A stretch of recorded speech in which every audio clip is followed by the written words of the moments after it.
Hi, I'm Jared Potteiger, Education Services Manager for Descase, and today we're going to talk about best practice oil sampling. Now, oil sampling is in some sense the foundation of good oil analysis. It all starts with good sampling. If we don't have good oil sampling, it doesn't matter how good our testing is, how good our data management is, because we can't really rely on the data.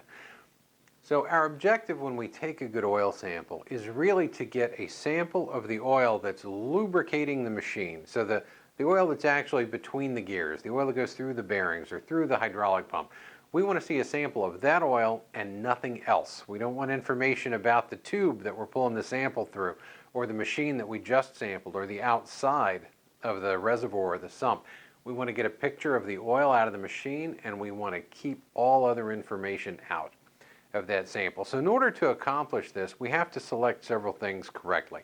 We need to pick a good location in the machine, first of all. And the location from which we take the sample is going to be different for different types of machines.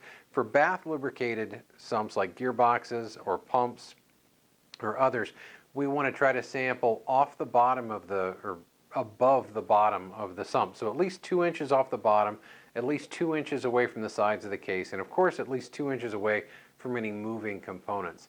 Now, one of the other things that we have to select here is how we actually get that sample. So how are we going to get a sample from that location? Well, there's basically different ways we could pull the sample out. We could open a drain port and let the oil flow out. That's usually very ineffective. It's very inconsistent and it gives us unreliable data. We could drop a tube into the sump and use a vampire pump, but in that case we don't have a lot of control over the point from which the sample comes. The right way to do this is to install a fixed sampling valve or fixed hardware that allows us to pull the sample from that location we specified in a consistent way every time. Now, if we have a circulating system, we want to sample in a location that's going to give us good, consistent, and dense information. So if we can, we want to sample from a primary return line coming out of that circulating system. That's going to give us information about all the lubricated components, and it's going to be a consistent location.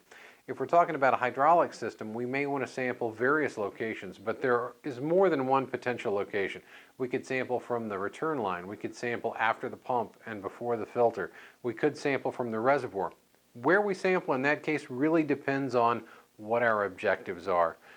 Finally, once we've chosen the location and we've chosen the sample extraction method, we need to document that procedure and train all the technicians that would take samples on that procedure, because consistency in this task is extremely important. So remember, sample location, sampling method, high quality sampling procedure. These are the keys to good oil sampling, and that's the first step towards good oil analysis. I'm Jared Potteiger for Descase. This has been Oil Sampling Best Practices.